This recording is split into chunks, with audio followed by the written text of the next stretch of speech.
Wow. Hello. My name is Julia Friedman, and I'm a first-year undergraduate student at Boston College.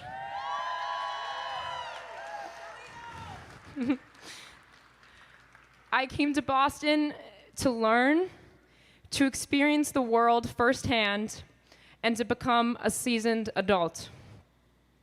Since October, I've learned and experienced a lot, more than I could have ever imagined. Mostly, I've learned about human nature, and sadly, I've learned about what is being taught on our college campuses. I've learned all about hate. I've also learned a lot about ignorance and arrogance. I've learned that intelligent, well-intentioned people can be easily coerced into hateful and dangerous mobs in the distorted name of false virtue. I watched it in real time on my own college campus when a professor encouraged student protesters to wear masks so that nobody could identify them. It was in this moment that I realized that no one is coming to save us. But if I have learned anything during this whole thing, I have learned that I am not a Jew with trembling knees.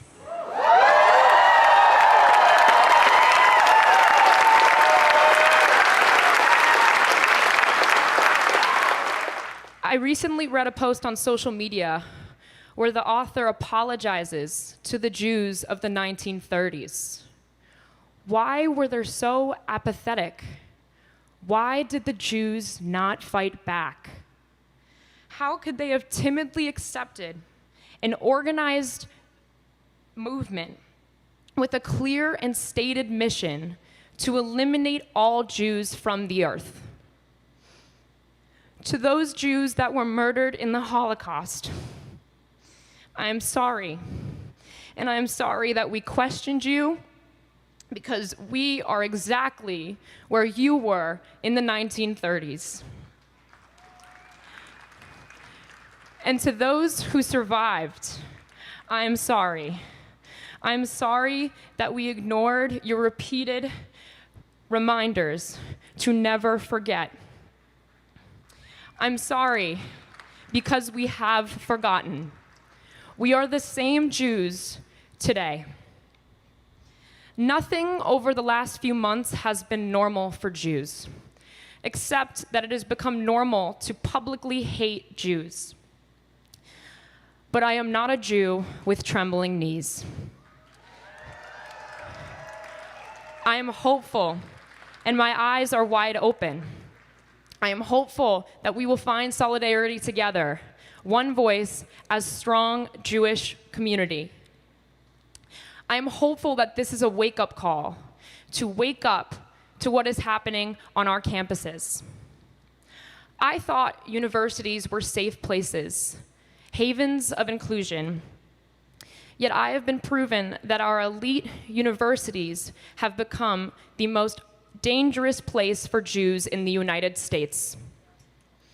And I know those are strong words, and they hurt to say, but they hurt to feel.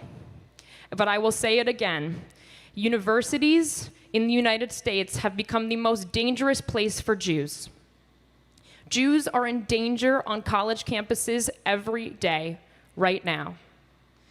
Campuses ground zero for radical public defamation of Jews, violence against Jews, and the campuses are training grounds for the legions of anti-Semites that you see all over the news and all over social media. Hate is written all over the syllabus.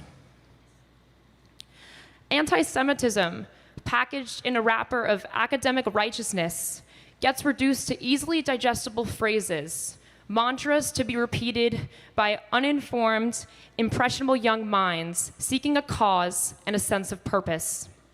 Students claiming virtue that they have not earned, saying words that they don't even understand. When you hear it, you must call it out as it is, anti-Semitism. Here are some of my favorites. Quote, "I have nothing against Jews. I just hate Zionists," end quote. Translation, "You're telling me that you only like me when I am weak, silent, and defenseless." Quote, "I have nothing against Jews. I just hate what Israel does," end quote. Translation, "You don't believe that the Jews have a right to their own nation and to defend themselves, even when there are terrorists that rape and murder." Quote, "It depends on the context," end quote. This one is my favorite. Translation, "Hate will not be tolerated in any form unless it's against Jews.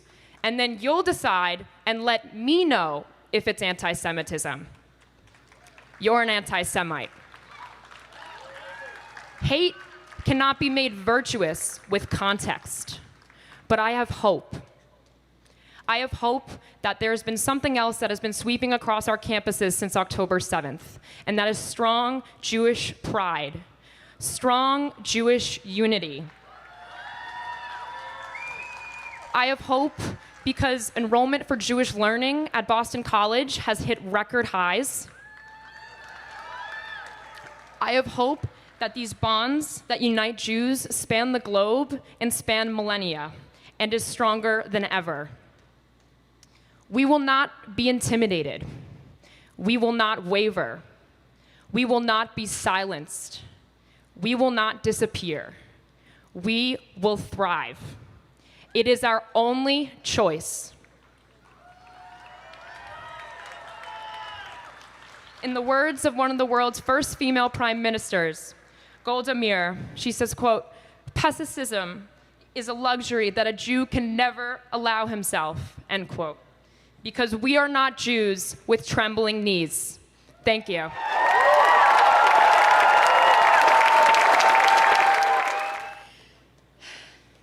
Good afternoon. As you just heard, my name is Miriam Blue, and I'm the Executive Director of Hillel Council of New England, a multi-campus umbrella that works with 12 colleges and universities with smaller Jewish populations across Massachusetts. I am here today representing my fellow Hillel colleagues who have been working tirelessly alongside our student leaders to support Jewish students and provide moments of Jewish joy despite all of the uncertainty and upheaval that has been consuming their college experience since October 7th. On their behalf and on behalf of the 15,000 or more Jewish college students in our own community here in Boston, we are here today to say enough is enough. Jewish students have the right to an equal education, one where they can be their authentic selves and not live in fear. Fear of whether they're going to be targeted in the classroom, fear of what they will overhear or what will be said to them anywhere over campus. And after such a stressful day on campus, when they finally make it back to their dorms, what is supposed to be their homes, their refuge, they're stricken with hateful, harassing notes and images drawn on whiteboards on their own doors. And they are afraid of who they may run into in the hallways and the restrooms. No one should have to live like this. We call upon presidents and administrators of universities to finally take a stand and demand that Jewish students have the right to their education, to be their authentic selves, including openly sharing their Jewish and Zionist identities, the right not to be harassed and assaulted. Jewish students have the right to be believed, and for the consequences and actions to be taken against perpetrators of anti-Semitism, just like any other act of hate or bias. Jewish students have the right to be safe. Some administrators have responded, and we are grateful for their statements and letters denouncing acts of anti-Semitism. But when no or little action or consequences are taken, it sends a message to our Jewish students that they don't matter. When administrators respond in statements that anti-Semitic activity will not be tolerated, but then add in for good measure no other form or hate or bias such as racism, Islamophobia, and the like will be tolerated either, they're telling Jewish students that anti-Semitism on campus isn't important enough to call out on its own. If a racist or Islamophobic incident on campus happened, no one would expect university leaders to conflate other kinds of hate when they were specifically addressing one aimed at a particular community. The same attention and care needs to be given to the Jewish campus experience. Jewish students deserve better.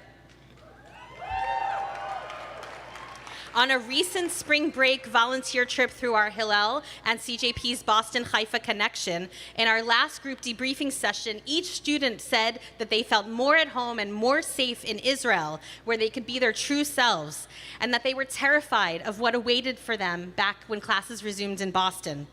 And unfortunately, we have seen that since then, in mid-March, tensions have in fact escalated, and they were right, and that breaks my heart. Hillel is the heart and soul of Jewish life on campus, a place of refuge, of solace and solidarity, and of community, a place where students can come together to celebrate, to learn and grow, and yes, even to debate and disagree. Now more than ever, our Jewish students need Hillel on campus.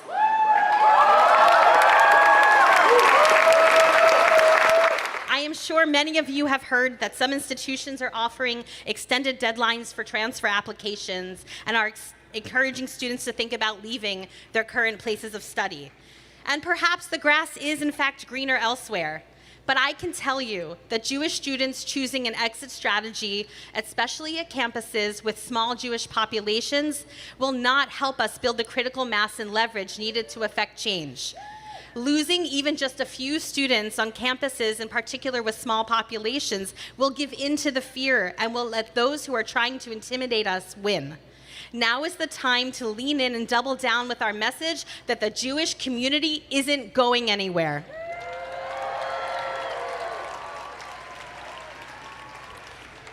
We read in Pirkei Avot, Ethics of the Father, that Rabbi Tarfon said, "Lo alecha hamlecha ligmor, velo ata ben chorin lihibatel mimena." It is not for you to complete the task, but neither are you free to desist from it. So for those who have no choice but to stay, and for those of you who are choosing to stay and to fight, I can promise you this: we will be here with you every step of the way. We will keep building Jewish community on campus and creating Jewish joy every day, even in these dark times. Thank you, Chag Sameach, and Am Yisrael Chai.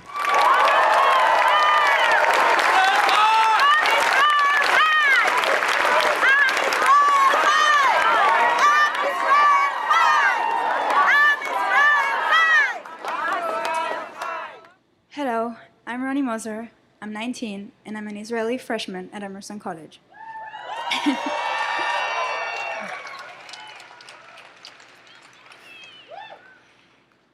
Keep a low profile. Don't tell anyone you're Israeli. Don't speak Hebrew on campus. Already on October 7th, I got these sadly familiar instructions from my parents, and I have been very careful to follow. Since October, we've seen a terrifying spike in anti-Semitism and have been experiencing alarming behaviors at Emerson College, even though we are constantly being told we are exaggerating and inventing the fear. Though present and frustrating since October, anti-Semitism blew up in March on our campus, when 12 Emerson students were arrested during an anti-Israel protest. These events gave Emerson Student Justice for Palestine a lot of attention, and they used the momentum wisely. From that day, the organization began posting several times a day, holding meetings several times a week, and throwing protest after protest after protest. The aftermath of these first arrests divided our community, and it also allowed for more Jewish hate to spread. An organization called JAZ, Jews Against Zionism, opened on campus, and the first thing they called for was the eradication of Hillel.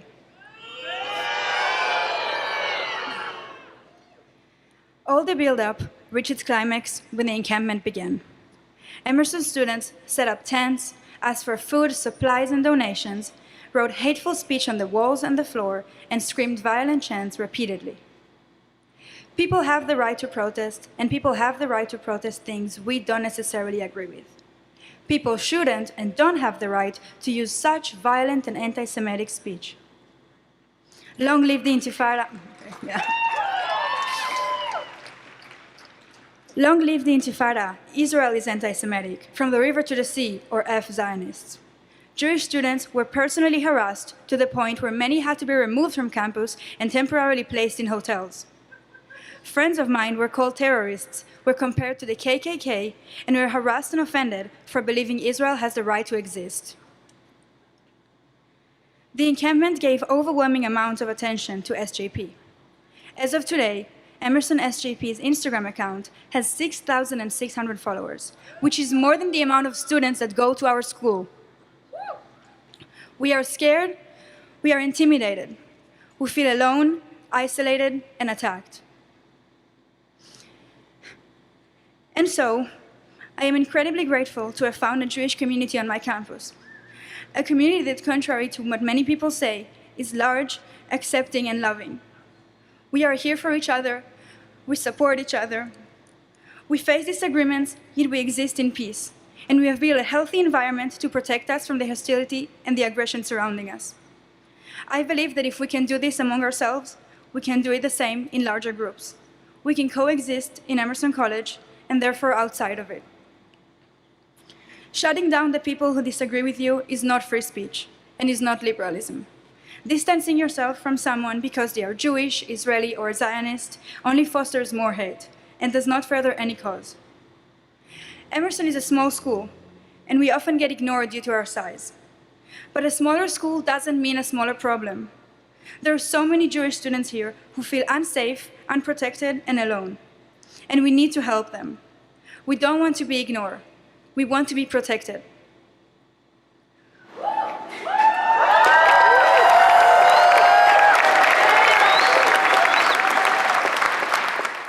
We have created a beautiful, growing, and supportive environment. We have created a community and a family. There is no need to make the campus a war. There's enough war outside of it. Higher education should be a place which advocates for community and mature conversations which don't end in the harassment of Jewish students.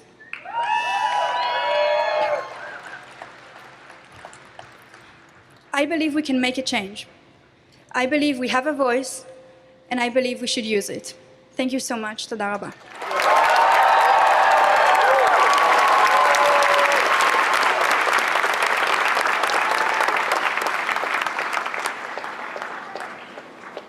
Hello.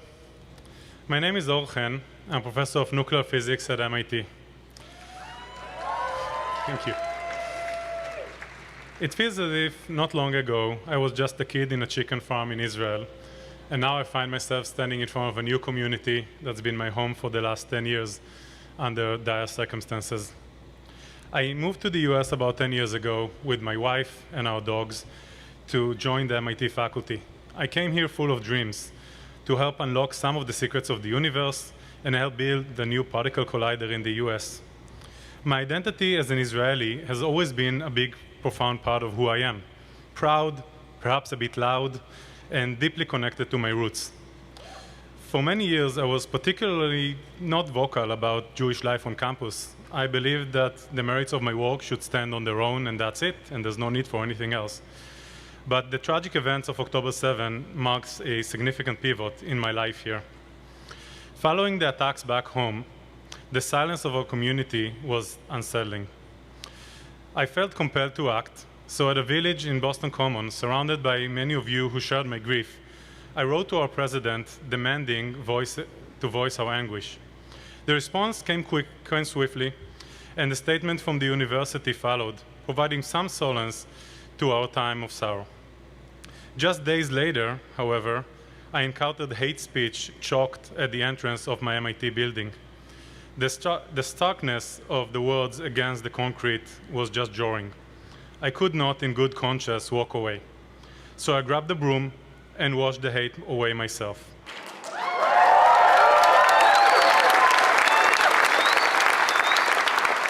The simple act of cleansing became a powerful symbol of resilience and a clear message that we, as a community, stand united against hatred.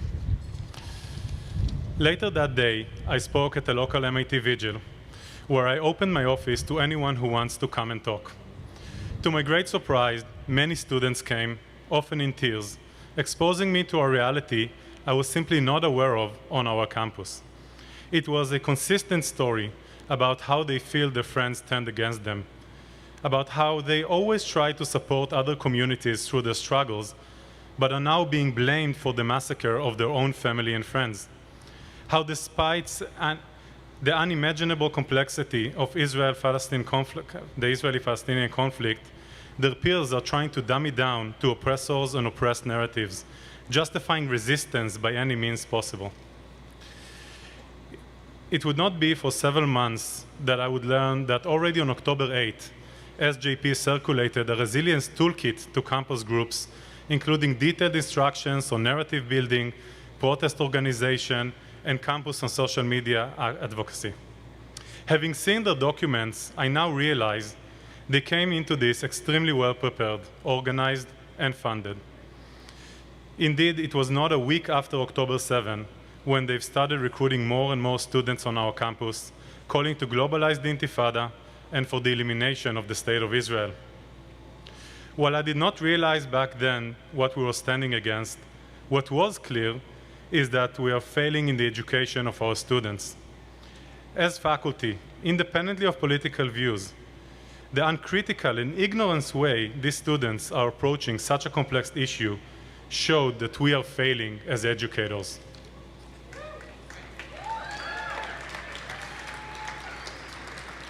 The experience of our Jewish students were the catalyst that stirred me into action. Together with my colleague, Professor Tal Cohen, who is here today as well, we reached out to every Israeli faculty member at MIT and created what is now known as the Faculty for Israel group, and including many American Jewish friends and leaders who are with us here today.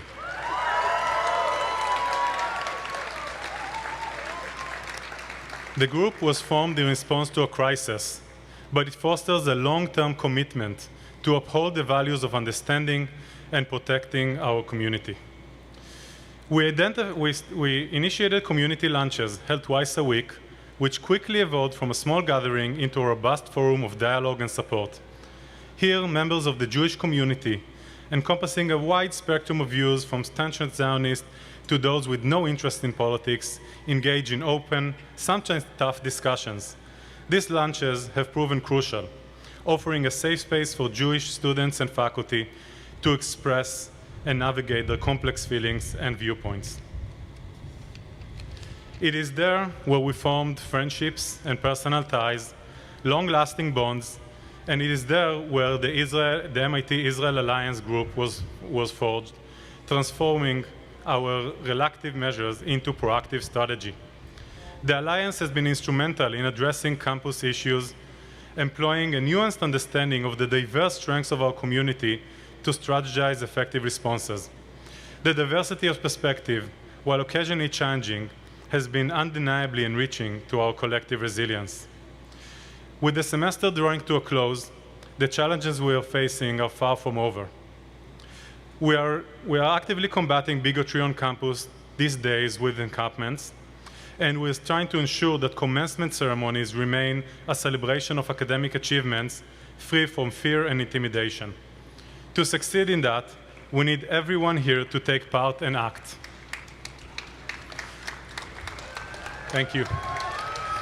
So I call on all of my faculty colleagues across the US to do more. We have more power than we think. Find like-minded colleagues and get organized. Meet in person with your peers and affected students, as we have at MIT. Build a community. Start working together at every level to change the climate on campus. To parents here, I want to say that I know it is scary times, but I personally urge you, keep sending your students to our campuses. Don't let them send us away. Across the country, Jewish faculty are waking up to the extent of the crisis and will be there to support your children. I can say for myself that the supporting, diverse, and tight-knit Jewish community that we have formed at MIT is something I wish that I had as a student, and I wish for my own child when he gets to college.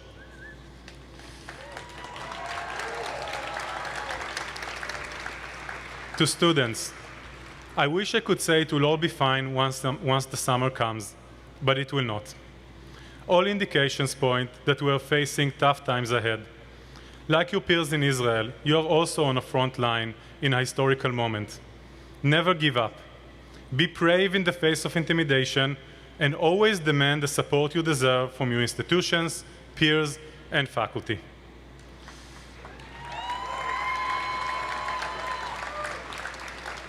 To Hillel, Chabad, organizations that support us all like the IAC and the CJP, you are a treasured resource for Jewish life on campus. Your support of students is invaluable, but so is your advocacy. At campus where the Jewish faculty are already organized, work with them to do more together. Where the faculty have not yet organized, be the catalyst to bring everybody together. Help document what is happening and communicate that forward. Last but not least, we need to do everything in our power to flood universities with Israeli and Jewish brilliance.